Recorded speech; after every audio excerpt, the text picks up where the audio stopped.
இப்போது புதிய அறிமுகம் ஆச்சி ஹோட்டல் சாம்பார் 50 கிராம் ரூபாய் 20 மட்டுமே. திருவண்ணாமலை தீபத் திருவிழாவில் பக்தர்களை அனுமதிப்பது குறித்து அமைச்சர் சேகர் பாபு சற்று முன்னர் செய்தியாளர்களை சந்தித்து பேசினார். அந்த காட்சிகளை தற்போது பார்க்கலாம். தீபத் திருவிழா என்பது ஒரு இன்றியமையாத ஒன்று.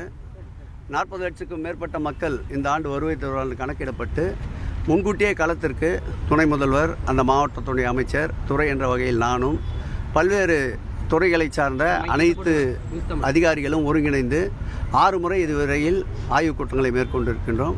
சமீபத்தில் ஏற்பட்ட பெருமழையின் போது ஏற்பட்ட நிலச்சரிவின் காரணமாக மலை மீது ஏற்றப்படுகின்ற தீபத்திற்குடைய உறுதித்தன்மையை ஆராய்வதற்காக ஜுவாலஜி சரணவேல்ராஜன் அவர்கள் தலைமையில் ஒரு கமிட்டி அமைத்திருக்கின்றார்கள்.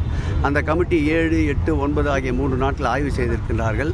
இறுதி அறிக்கை வரப்பெற்றவுடன் மாண்புமிகு முதலமைச்சர் அவர்களோடு கலந்து பேசி தீபத் திருவிழா எந்த சூழ்நிலையிலும் தடைபடாமலும், அதே நேரத்தில் மக்களுடைய உயிர் என்பது இன்றியமையாத ஒன்று, விலை மதிக்க முடியாத ஒன்று, அதற்கும் உத்தரவாதம் அளிக்கின்ற வகையிலே இந்த நிகழ்வு சிறப்போடு நடத்துவதற்கு மாண்புமிகு முதலமைச்சருடைய ஆலோசனை இன்றைக்கு கோர இருக்கின்றோம்.